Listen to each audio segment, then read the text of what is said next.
Hello, guys. Once again, welcome to another episode of Dremmanuel Behind the Camera. In front of us, we have a guest. I think I'll let her introduce herself as we go ahead with the program. So, hi. Hi. Can you see me behind the camera? Yeah, sure. Oh, sure. Okay, fine. Can you introduce yourself to the people watching? Alright, I'm Tiya Joan, and I'm a rapper, singer, poet, and producer. Like, I'm an all-around creative person. Oh, okay. I do remember the day I had to come across one of your songs. It was on Instagram. I was going down and then I found someone. I was like, let me just check out this girl. And you were performing, you were playing your guitar. I think you were singing a cover of this other song.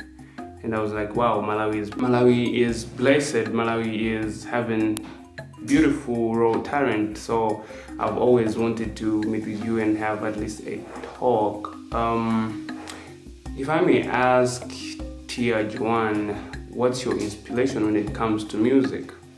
Okay, so I'm a Christian, and my music, my poetry, it all comes from my faith. So sometimes I'm inspired by sermons, sometimes I'm inspired by another song, sometimes just life in general. But it all comes through the lens of my faith.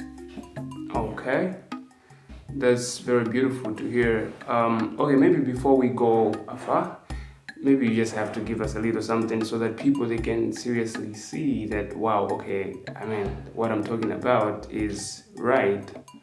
Okay, can you give us a song, maybe one of your songs or any other song that you're comfortable to share with us right now? Right, so I'm going to do a cover of Jesus' image, and it's called Yeshua. Okay.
For yours is a kingdom, yours is a power, yours is a glory forever.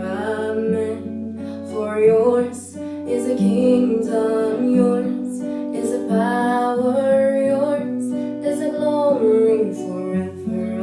Amen. Wow, okay, that's a very beautiful piece. I was about to start giving some backing up vocals right there. Okay, this is amazing. This is great so far. We know that you're an artist. I'm gonna ask you one simple question. What gave you a start? I mean, how did you notice that you're talented and you can do music? How did you start your journey? Alright, so always known since a pretty young age. I was writing stories, I was writing songs, because I'll look at music videos, I'll listen to music and think like I think I could try this out too. So that's how I started, and also from a really young age, like from 6, 7, I was in the choir. So that's how I started, and from there it developed, and I reached a point where I say, you know what, this is what I want to do for the rest of my life. Yeah, so that's how I started. Okay, so following your Instagram, like the way how you make your posts, you've always been posting about music, and then is it a week or something, you posted something about a poem. I was like, oh, so she can also, I mean, she's a poet. What's the title of that poem again? Where do broken hearts go? Where do broken hearts go? Okay, looking at the title, I mean, it's too broad. It's too broad. Like with the way how life is happening each and every day, you'll be like, okay, so broken hearts. Are we talking about relationships, or are we talking about a parent to a son or daughter? What's the poem about exactly? Alright, so it starts off with sort of like an apology. Someone is sort of like apologizing, like I hope I'm not the reason you gave up on love.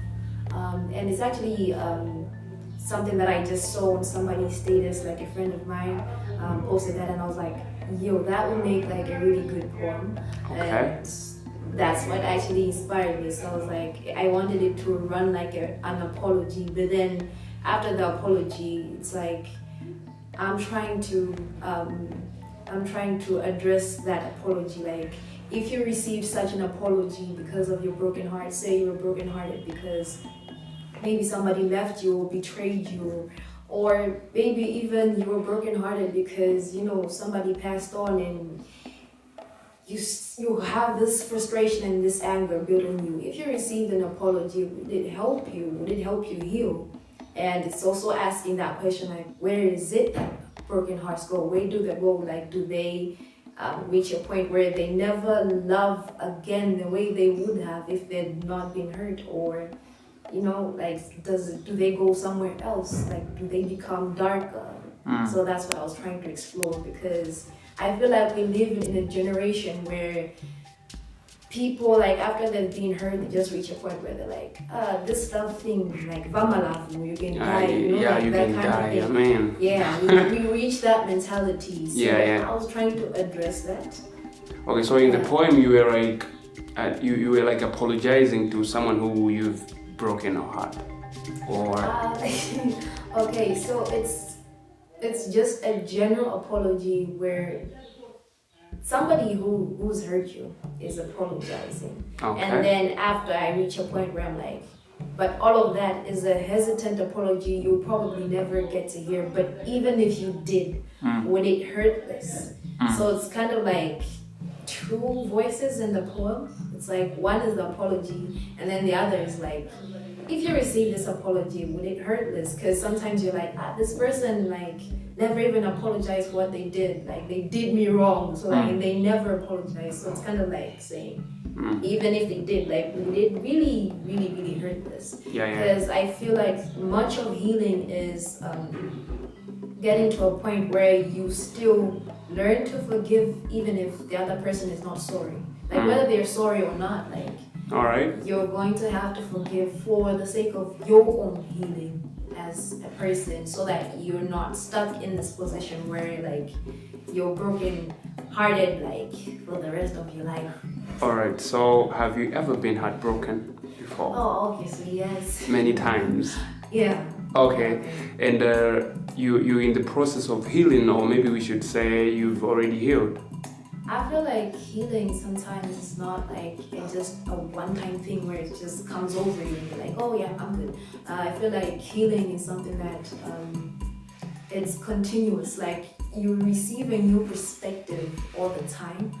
But yes, I feel like I'm in a good place where I've forgiven people, not just for like in the sense of like the broken-hearted way of like love relationships. It could even be friends who betrayed me and whatever. I feel like I'm in a good place where I can say, you know, for the sake of my own healing and because God has forgiven me, therefore He can also empower me to forgive others. Wow, that's very powerful right there. I believe as we live, like each and every passing day, we meet with a lot of things that maybe would hurt our feeling, our emotions will be, torn apart, and we feel like, I think we're not going the right direction. I think I'll never talk to this person again. I think I need to cut this person from my world. So it's really pretty good to, find a space and forgive the people that will always hurt us. So looking into our generation, do you really think that people, they do consider forgiving the people that broke their heads? Okay, in terms of forgiveness, I feel like in this generation, the kind of narrative that is pushed onto us so many times from the world is that, okay, this person hurt you, try to win the breakup. It's a thing actually where like people try to appear more happy than their ex, like people more like a competition sort of. Yeah, competition. And even like you find some posts on Facebook, they'll be like, say something about your ex, and you see all these people, they're like swearing and like you can really see the frustration, and it just that kind of narrative that is perpetuated to us, whether through media, through our friends. It's just that kind of narrative is propagated onto us. So in terms of you reaching a point where you really want to heal, you're gonna have to be extra intentional. It takes intentionality to actually say, okay, I want a different narrative that is gonna allow me to heal. I want songs that are going to allow me to heal and not be so hung up on, or you did me wrong, or like, hey, you're such a bad person, like, why would you? I mean, so it's gonna take like a different intentionality from you, because the general narrative on social media, or whether the shows or series that are popular out there, the narrative out there is, okay, forget you. That kind, like, I don't know if you remember that song by CeeLo, like forget you, like that's the kind of narrative that is there. Or like maybe I can't get over you, or it's that kind of narrative. All right. Yeah. So I was doing a research. It was very funny. I wanted to find out how people, would live in a relationship, like how the roots, like the root of that relationship. And it was very funny because I found out, say, in most relationships, people are building their foundation on maybe sex or something. So I was like, okay, so people, when they say you have had broken me most of the times, do you really think they're referring to the sexual life, or maybe do you think it's something to do with emotions, trust, and all that? Okay, from my side, I feel like it's an emotional thing, because you'll find others who are never even in a relationship to begin with. Like maybe they just liked a person and namugana. They'll still have like a weird resentment, like they're leading you on or whatever, that kind of feeling. And even when it comes to relationships, even if you take the sexual factor out of it, I still feel like it's an emotional thing. But when you do bring in the physical aspect to it, then I feel like it would aggravate that, where you feel like somebody kind of took a part of you, or like you were sort of like more vulnerable to this person, and then they just left you. Like you shared a part of yourself physically, and then they left you, or like things just didn't work out. But irregardless of that, I still feel like people will still have a sort of resentment or frustration from a heartbreak. Because I've seen it, like even just talking to people, like, oh, hey, well, you know, you could still see, yeah, this person's really heartbroken by that situation. Okay. Yeah. Okay. If I may ask, have you ever been so frustrated, like so confused that maybe you don't know yourself? And maybe you feel like, maybe let me just end my life. Have you ever been in that situation before? Okay, frustration is inevitable part of being human, and if you're like in a country like this one also, like frustrations are many. Okay. But never to a point where I was like, let me end my life.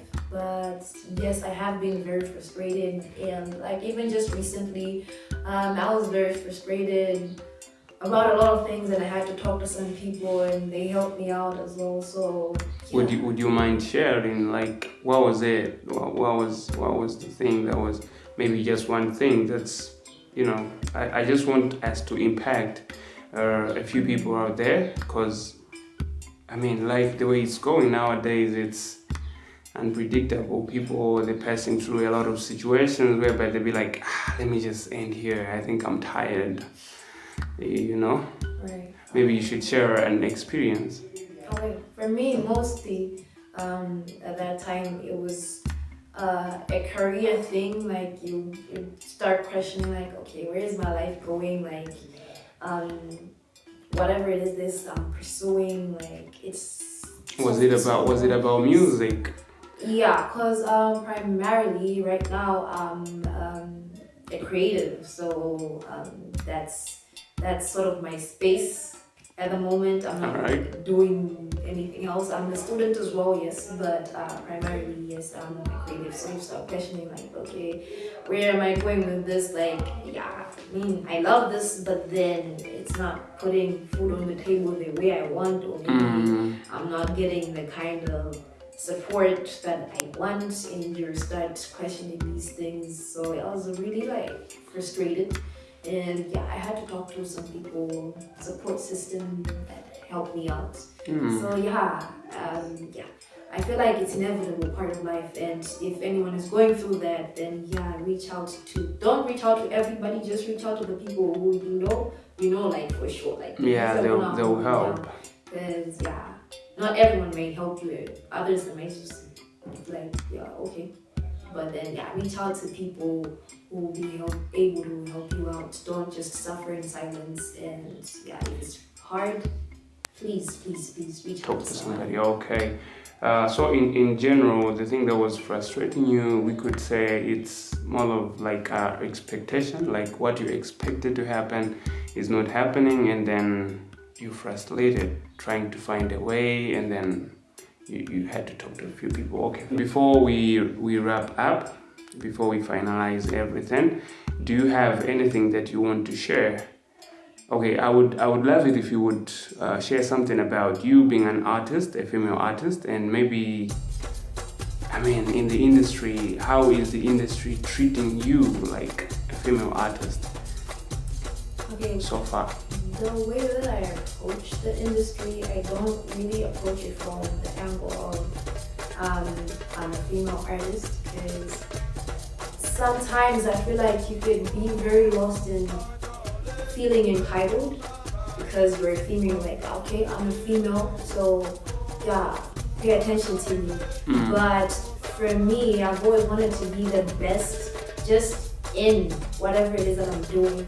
So if I'm doing poetry, I just want to be the best at that and not really be like the best female, because I feel like you could sort of dumb down your talent and not really like reach your full potential, because you'll be like, okay, I'm the best female, so you'll be like complacent. So I've always tried not to approach it from that way. Of course, like other people will be like, oh yeah, you're a female this, you're a female that, but then I try to run away from that. Of course, sometimes it works to my advantage, because people are like, oh, but then I try to run away from that.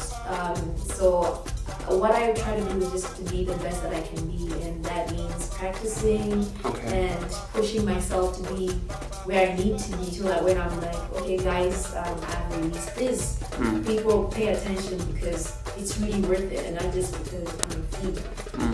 Alright. So my message to the people out there also, I've just released something, which is an EP, and it's a mixture of poetry and music. So it's titled Where Do Broken Hearts Go? That's the title of the EP. And then we also have a title track and the spoken word with that title as well. So yeah, please do check it out on my social media handles, Tiya Joan.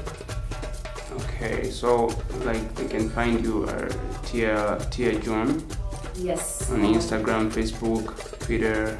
Yes. Okay. Everything is the same. Okay, fine. And thank you. I think it's been a very beautiful moment having you around. And thank you for this platform. Thank you.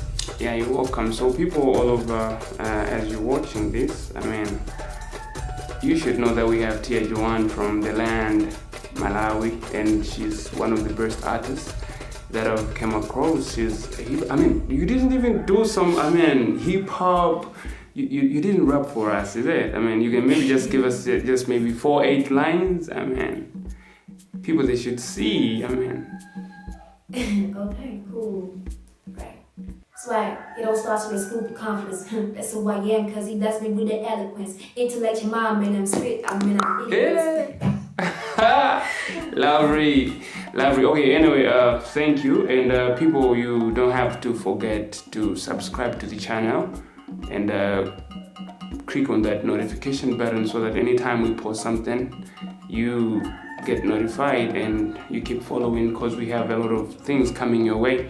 It's Dremmanuel behind the camera. Until next time, thank you.